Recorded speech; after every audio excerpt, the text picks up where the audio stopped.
20th century man, I'm in the 21st century. That's something new to me. What's up, guys? We're here at the Blue Room in Springfield, Missouri.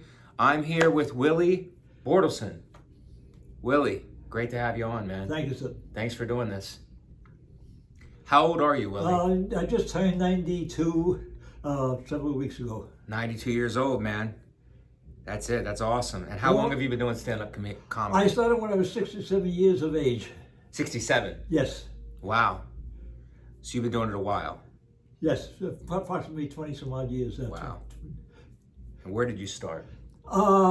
Springfield, Missouri, in the Sir Gregory's. Sir Gregory's was the name of the comedy club. Okay. And what year? Well, I can say it was 27 years ago. Okay. 27 years ago. All right, that's like 1998? Yes, yeah. That's about 98, 99. And then, did you live in New York at all? I lived there for the first 65 years of my life. Okay, so you're from Brooklyn? Yes. Okay. And what brought you to Springfield? It was a real estate deal, not a real estate deal, a retirement colony. I thought it'd be a nice investment to retire when I was a young man. Right. And then I came here, and I used to do a little magic, table magic and so forth over the years. And I went to an open mic, and I did my little bit. It went over nice, and I went back the next week and did a bit. Then I say, you have the same people, got to start changing my stuff. Right. So then I got rid of the props and so forth and went on straight dialogue. That's awesome. Do you miss doing magic? Yes and no. You go through a phase where, like you go through a certain phase in life, with, like at one period it was, magic was king. Right, right. Now after you change, now Yeah. comedy is king and so on down the line. Yeah, comedy is king. Yeah, but... So what Willie is saying, and correct me if I'm wrong, magic is a phase.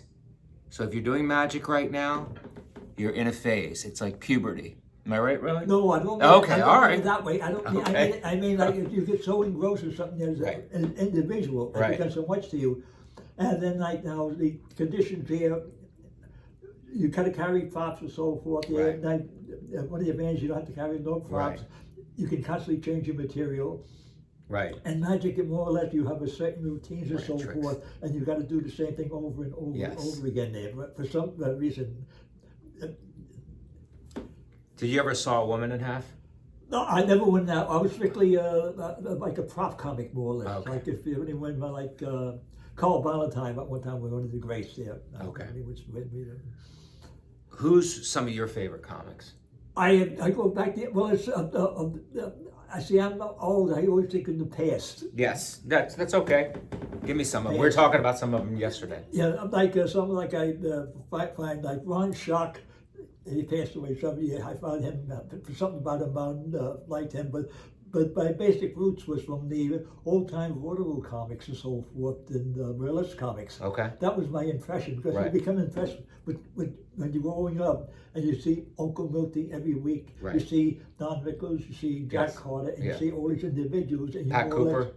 Yeah, Pat Scully. Right. Pat Cooper was great. I was influenced by more or less the rapid fire comedy. Joke. Have you heard this one? Have you heard this Right. one? There wasn't much story involved there. The comic was just get up there, do your bit. That's it. You ever work the Catskills? I went to Casco's when it started going down. When they used to run the conventions up there. I went to like Brown's and the Rose Singers and so forth there. When they had like special comedy events and so forth there. I got you. And how would you say comedy has changed, if at all? Hey, do you feel like comedy has changed over the time that you've been doing it? Well, one thing for change, you don't hear many jokes anymore. Right. That is, it's for some reason it's this seems to be not the end thing. Right. So was that, but that's the influence of society. Right. The people growing up imitating what was before them. Right. And I noticed that like telling jokes or one-liners, they think it's easy, but there's an art to it. Yes. There is a There is definite an art where you can do it, and some people can't handle it. Like I noticed that the comics nowadays, they don't know how to deliver a line. Right. They don't know how to deliver a line. Like they say something, boom, and get that laugh. Right. Because And they sit in it a little They seem to be in a conversational mood. Right. Yes. That's what it's going towards now. It's conversational, but I have a huge respect for joke guys, Yes, like yes. sitting in the joke, telling it, and letting the crowd respond, giving them that space to respond to it.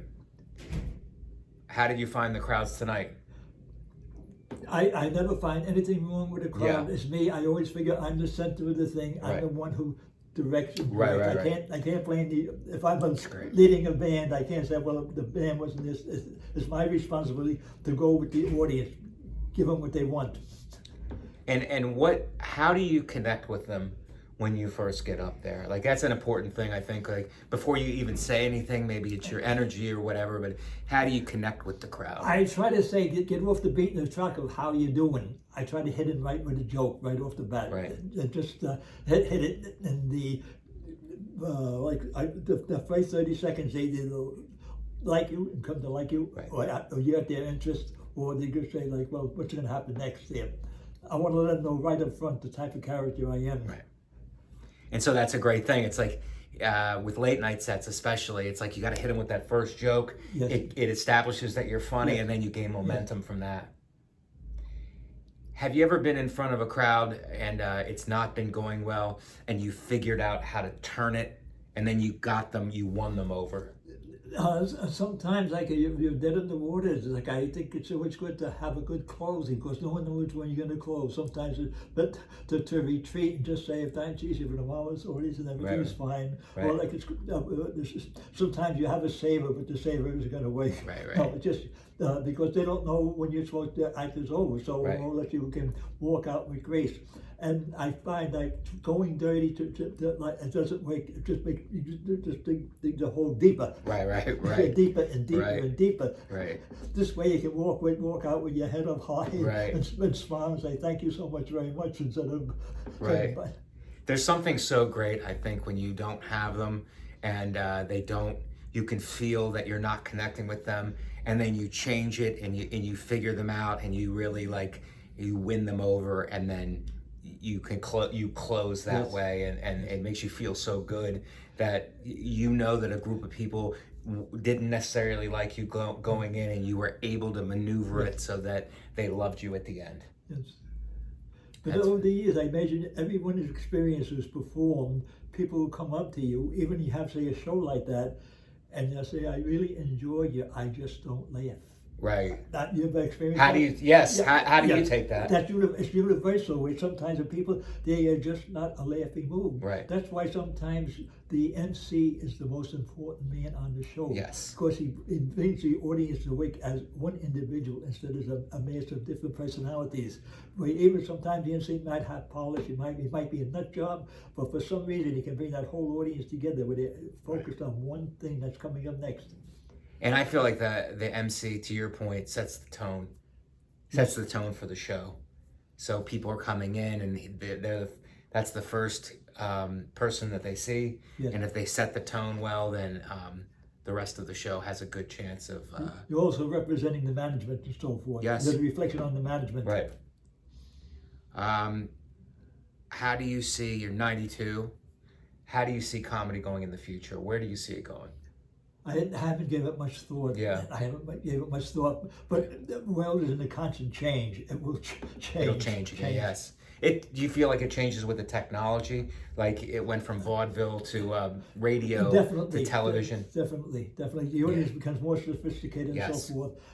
Before the old time comics and so forth, even any performer, they could have this one set and travel all over the country and do the same thing for 40 years. No one knows. Really? Yeah. No, That's really something. because they didn't have the communication. Right. Like even in the Ozarks sometimes, they didn't even have the TV back in the 60s. Right. With being isolated. Right. No. Yeah, you didn't have to work as hard turning material over. Yeah. All right. Well, thank you for coming on, and thank you for talking to me, man. Thank you so much for having me. I appreciate it. 92 years I old appreciate it. and performing every weekend, right? Close to it, and I also feel like I'm possibly one of the oldest active comics in the country. I think so too. Because I looked up, there's a woman, she's like 91 or so forth, Right. and she's in the Guinness World Records. Yes. But I haven't found them mentioning a man. Yes. There are many other comics older than myself living, but Right. they don't. They just don't perform. Yeah, they're not working. Yes. You're working. Yes, trying Right. to at least. Yeah, absolutely. Thank you. Thank you, Willie. I appreciate it, man. Thank you.